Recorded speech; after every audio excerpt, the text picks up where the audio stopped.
স্পেনের হাতে আর্জেন্টিনা বাস খেয়েছে। এই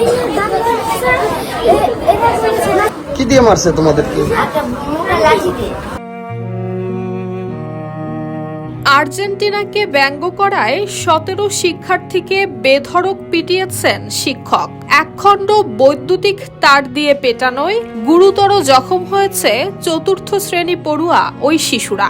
এমন অভিযোগ উঠেছে নওগাঁ সদর উপজেলার নারচি সরকারি প্রাথমিক বিদ্যালয়ের সহকারী শিক্ষক আব্দুস সালামের বিরুদ্ধে।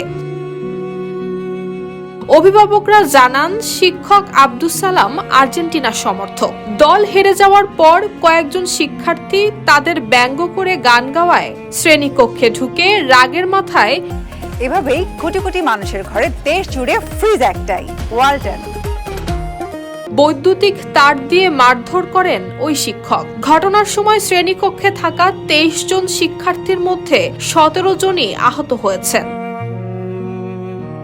ঘটনার পর ক্ষোভ ছড়িয়ে পড়ে এলাকায়। বিদ্যালয়ের সামনে বিক্ষোভ করে অভিযুক্ত শিক্ষকের বিরুদ্ধে ব্যবস্থা নেয়ার দাবি জানিয়েছেন অভিভাবক এবং স্থানীয়রা। News desk, Bangladesh bulletin.